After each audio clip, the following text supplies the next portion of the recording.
इस वीडियो में हम लोग धर्मवीर भारती का लिखा हुआ अंधा युग प्ले का समरी को समझेंगे। ठीक है। मैं ये वीडियो काफ़ी शॉर्ट एंड क्रिस्प बना रहा हूँ क्योंकि एग्जाम आज ही है। मैं थोड़ा वीडियो डालने में लेट हो गया। तो ताकि आप लोग कम से कम समय में देख करके कम से कम कुछ इंसाइट ले सके, कुछ इन्फॉर्मेशन ले सके, इसलिए ओके। So let's start. तो सबसे पहले समझ लेते हैं कि ये 1953 में लिखा गया एक हिंदी प्ले है। एक्चुअली में इसको हिंदी में लिखा गया था, बाद में इसको आलोक भल्ला ने 2005 साल में इंग्लिश में ट्रांसलेट किया है। ठीक है। ये एक 5 एक्ट ट्रैजिक प्ले है और इसका घटना महाभारत का घटनाओं से अनुप्रेरित है। कैसे 18 दिन का महाभारत का वॉर चला था, कौरवों पांडवों चारों तरफ हिंसा फैल गई थी, चारों तरफ डिस्ट्रक्शन फैल गया था। उस चीज़ को लेकर के एक ये प्ले है। एक ये एंटी वॉर प्ले है। अब एंटी वॉर प्ले का मतलब ये नहीं है कि उसमें युद्ध नहीं रहेगा। एंटी वॉर प्ले का मतलब ही होता है कि उसमें युद्ध रहेगा और अपना पूरा हिंसकता के साथ रहेगा, अपना डिस्ट्रक्शन के साथ रहेगा, ताकि उसमें हिडन मैसेज ये रहे कि देखो युद्ध करके क्या मिला, सिर्फ डिस्ट्रक्शन मिला। ना जीतने वाला जीता, ना हारने वाला हारा, सब कोई हारा। ठीक है, दैट्स द थिंग। ये एंटी वॉर एक प्ले है। पोस्ट इंडिपेंडेंस पार्टीशन को लेकर के भी इसमें हिडन किया गया। ये एक सिंबल है, आप कह सकते हैं कि 1947 में इंडिपेंडेंस के बाद जो पार्टीशन हुआ था, देश भाग हुआ था, ठीक है ना, आपका हिंदुस्तान और पाकिस्तान में बट गया था, तो उस वक्त भी जो एकदम एक डीह्यूमनाइजेशन देखने को मिला था। ठीक है, इतना सारा आपका मर्डर्स हुआ था, ठीक है, रेप्स हुआ था। एक एक जगह से आदमी को जो 100 साल से रहा था उसको उखाड़ के उसका अपरूटिंग किया गया था। ठीक है, एक मैस एक्सोडस हुआ था, बहुत ही ज़्यादा हिंसक था, बहुत ही ज़्यादा एनार्की फैल गया था। तो उस चीज़ को इसके साथ रिलेट करके, लिंक करके एक वो उन्होंने दिखाया है। और एक मैसेज, हिडन मैसेज क्या है कि casualty of ethics, morality and humanity. की युद्ध में सिर्फ आदमी ही मारे नहीं गए थे, एथिक्स, मोरालिटी और ह्यूमैनिटी, मानविकता का मृत्यु हुआ था, मोरालिटी का मृत्यु हुआ था। किसी ने कोई नीति, मोरल रूल्स कुछ नहीं फॉलो किया। Everything was a just blindness. ये अंधा युग नाम क्यों दिया गया है? Blind as. ब्लाइंड एज में किसी को कुछ नहीं दिखता। Everybody is blind from morality, everybody is blind from the perspective of humanity. ठीक है, अब कैरेक्टर लिस्ट देख लेते हैं। इसमें पूरा का महाभारत बेस्ड कैरेक्टर लिस्ट मिलेगा। अश्वत्थामा, गांधारी, धृतराष्ट्र, कृतवर्मा, संजय, एक ओल्ड मैंडिकन यानी एक ओल्ड बेगर है। ठीक है, इसका 2 बार ही अपीयरेंस होता है, इसका थोड़ा सिंबॉलिक कैरेक्टर है। व्यास, विदुर, युधिष्ठिर, कृपाचार्य, युयुत्सु। युयुत्सु है आपका धृतराष्ट्र का इलेजिटिमेट चाइल्ड। ठीक है, इन्होंने पांडवों का साथ दिया था। बलराम और कृष्णा। कृष्णा इस पूरा प्ले का एक फोकल कैरेक्टर है। ये सिंबल है किस चीज़ के? प्योरिटी के और मोरालिटी के, एथिक्स के। ये दिखाते हैं कि कितने भी घमासान युद्ध क्यों ना हो, कितना भी खराब सिचुएशन क्यों ना हो, इंसानियत के पास हमेशा एक मोरालिटी और धर्म, एक राइटियसनेस का पाथ खुला हुआ रहता है, उसको गाइडेंस हमेशा देता है। अब उस पर डिपेंड करता है कि वो किस चीज़ को चुनेगा। ठीक है, अब हम लोग प्ले समरी में चलाते हैं जल्दी से। सबसे पहले एक प्ले एक प्रोलॉग से खुलता है। ठीक है, प्रोलॉग मतलब होता है कोई भी चीज़ का आप कोरस कह सकते हैं या प्रीफेस कह सकते हैं, कि पूरा प्ले को शुरुआत होने से पहले कुछ कुछ उसमें बात बता देना जो प्ले को हिंट करके वो किस चीज़ को लेकर के है। ठीक है, तो प्रोलॉग में यहाँ कलयुग के बारे में बताया गया है। ठीक है, विष्णु पुराण में भी कलयुग के बारे बताया गया है उस चीज़ को, कि कलयुग में सब कोई जिसके पास वेल्थ है वही राज करेगा, झूठ बढ़ जाएगा, मोरालिटी खत्म हो जाएगा, चारों तरफ डिस्ट्रक्शन आ जाएगा, वगैरह वगैरह। ठीक है, अब एक्ट 1 में चलाते हैं। कौरवा किंगडम। ठीक है, अच्छा, मैंने नीचे नीचे देखिए ब्लू लाइन में तो मैंने हेडिंग में कैरेक्टर का, सॉरी कैरेक्टर नहीं, एक्ट का नाम लिखा हुआ है। नीचे थोड़ा सा मैंने ये अपना लैंग्वेज में शॉर्टली लिख दिया है कि क्या क्या उसमें, पूरा सेंटेंस भी नहीं, जस्ट 2-3 वर्ड, ताकि आपको जस्ट माइंड में 5 मिनट भी आप देखो तो आपको माइंड में रह जाए, कुछ कम से कम लिख सको। तो 18 जो दिन है, 18वां दिन से ये शुरू होता है। ठीक है, कि ग्रेट वॉर का आखिरी दिन है। 18 दिन सब कुछ विध्वस्त हो चुका है, सब कुछ ध्वंस हो चुका है। ठीक है, चारों तरफ डिप्रेशन छाया हुआ है कौरव शिविर में भी, क्योंकि एक तो वो लोग हार गए हैं और ऊपर से क्या हो रहा है, चारों तरफ मृत्यु ही मृत्यु है। विदुर जो आते हैं, विदुर इस टाइम में थोड़ा गांधारी और धृतराष्ट्र से थोड़ा काउंसिल करने आते हैं, परामर्श करने आते हैं, लेकिन उसी वक्त उनको दिखता है कि वल्चर्स, गिद्ध उड़ रहे हैं आसमान में। क्यों? क्योंकि चारों तरफ इतना डेड बॉडी है कि गिद्ध ऊपर चक्कर काट रहे हैं। तो इसको काफ़ी खराब साइन माना जाता है, बुरा संकेत माना जाता है। ठीक है, और आखिरकार गांधारी क्या करती है? गांधारी ब्लेम करती है, कृष्ण को ब्लेम करती है कि वो चाहते तो रोक सकते थे इस युद्ध को, लेकिन उन्होंने नहीं रोका, सारा चीज उनका गलती है। अब आ जाते हैं एक्ट 2 में। एक्ट 2 है the making of a beast. इसको थोड़ा समझिएगा, थोड़ा सा मैं इसको एक्सप्लेन कर देता हूँ। अश्वत्थामा जो है ना, इसको बीस्ट बताया गया है, मतलब मेकिंग ऑफ अ बीस्ट। वो धीरे धीरे इंसान से जानवर बन जाता है। क्यों? बदले की आग में वो जलता रहता है। ठीक है ना। अच्छा, अब हाफ मेकिंग ऑफ बीस्ट इसलिए भी बताया गया है क्योंकि जब द्रोणाचार्य लड़ रहे थे और उनको हराया जा ही नहीं रहा था, तब कृष्ण ने परामर्श दिया था कि युधिष्ठिर तुम एक काम करो, तुम उनको बोल दो कि अश्वत्थामा मर गए हैं। अब अश्वत्थामा नाम का एक हाथी था जो मारा गया था। अब युधिष्ठिर तो धर्मराज है, वो झूठ कभी बोलते नहीं, लेकिन फिर भी कृष्ण ने उनको बोला कि नहीं, ये बोलो नहीं तो द्रोणाचार्य को नहीं मार सकोगे। तो इसलिए उसने, युधिष्ठिर ने बोला था अश्वत्थामा हत इति गज। इति गज मतलब अश्वत्थामा मर गया है, इस नाम का एक हाथी, एक बीस्ट, छोटे से बहुत धीमे से वो बीस्ट बोला था। तो उसको द्रोणाचार्य को सुनाई नहीं दिया, तो इस विचार से बेचारे मतलब डिप्रेस्ड हो गए और उसको मार दिया गया। तो यही अश्वत्थामा का मेकिंग ऑफ द बीस्ट है कि उसको झूठ जो युधिष्ठिर ने बोला कि वो बीस्ट है, अब सचमुच में वो बीस्ट में चेंज हो रहा है, ठीक है ना। अच्छा, एक एक ये मैंने थोड़ा शॉर्ट में लिख दिया। एक्चुअली 3 अश्वत्थामा, कृतवर्मा, कृपाचार्य, यही 3 लोग जिंदा थे कौरव क्लैन में से, बाकी सबका तो मृत्यु हो चुका था, ठीक है।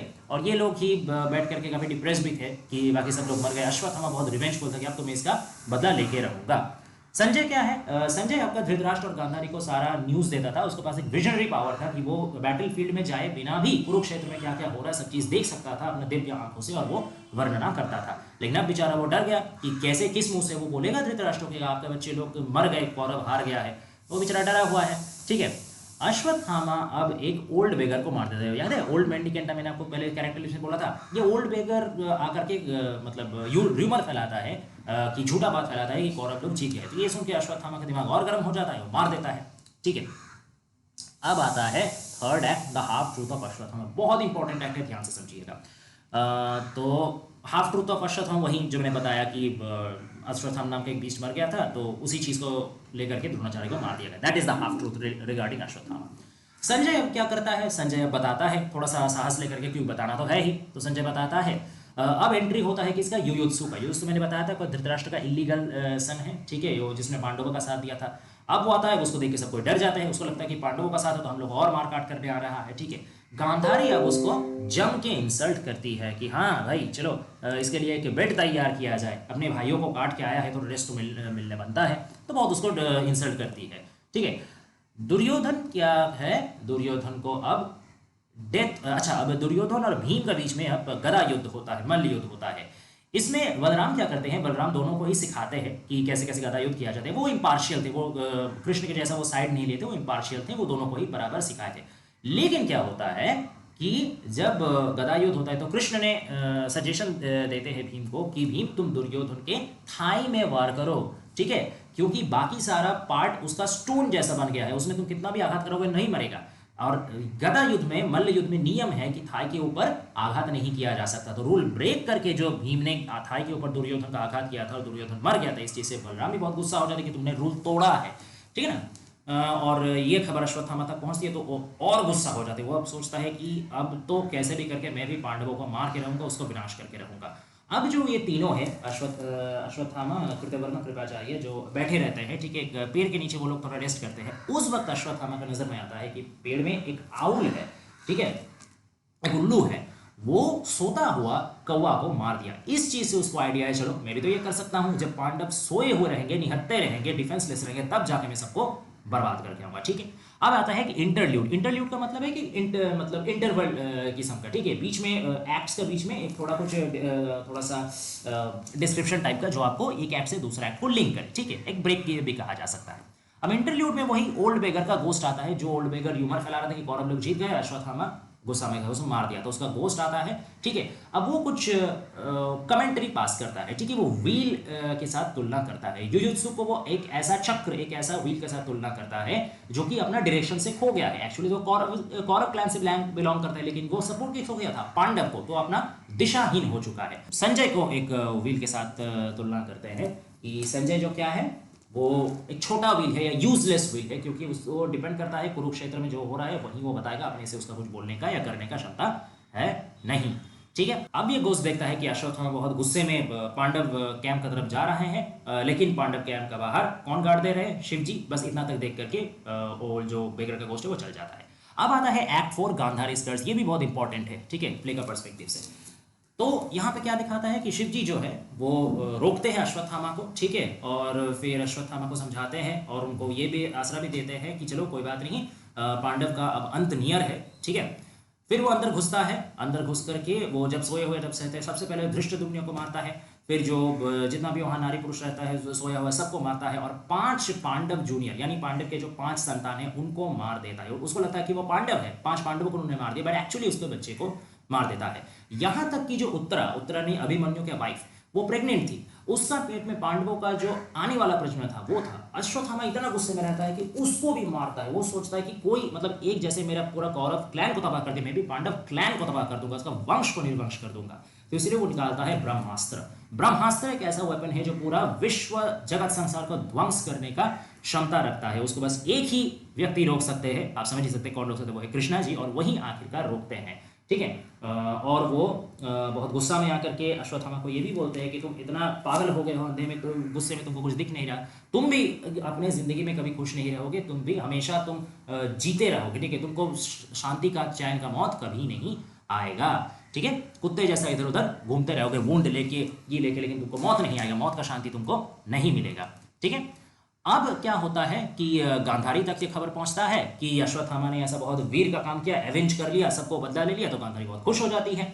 वो सोचती है कि अश्वत्थामा उसका सामने खड़ा है और वो अपना आंख का पट्टी, क्योंकि गांधारी तो हमेशा आंख में पट्टी लगाई हुई रहती है क्योंकि धृतराष्ट्र का जो हस्बैंड है वो भी अंधे हैं, लेकिन वो अपना पट्टी खोलती है और अपना दिव्य दृष्टि दे करके वो अश्वत्थामा को एकदम स्ट्रांग बना देना चाहते थे कि उसको कोई किल नहीं कर पाए, उसको कोई मार नहीं पाए। लेकिन अनफॉर्चुनेटली अश्वत्थामा तो सामने रहता नहीं, सामने रहता है कौन? संजय। और गांधारी का दिव्य दृष्टि उन पर पड़ता है और संजय का जो विजनरी पावर था वो खत्म हो जाता है। Sanjay turns blind.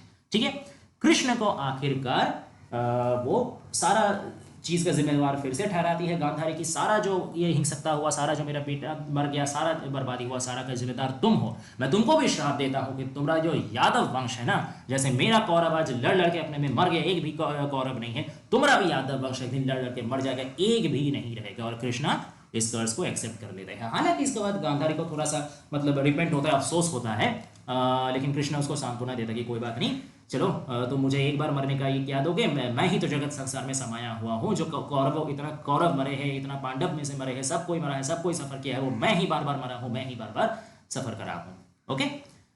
अब आ जाता है जो आखिरी पार्ट है, victory and series of suicide, act 5। इसमें क्या दिखाता है कि पांडव जीत तो गए हैं, युधिष्ठिर राजा बन गया है, बट ही इज अनहैप्पी। क्यों अनहैप्पी? क्योंकि उसको किस चीज पे राज करेगा? मुर्दों के टिले पे थोड़ी राज करेगा। चारों तरफ मुर्दा है, चारों तरफ डिस्ट्रक्शन। जिस हस्तिनापुर के लिए ये जंग हुआ था वो हस्तिनापुर जल रहा है, तो किस चीज के बेसिस में वो खुश होगा? तो इस चीज से पता चलता है कि वॉर कोई चीज का सोल्यूशन नहीं है। आप वॉर में जीत भी जाओगे तो भी सही मायने में जीत आपका नहीं होगा।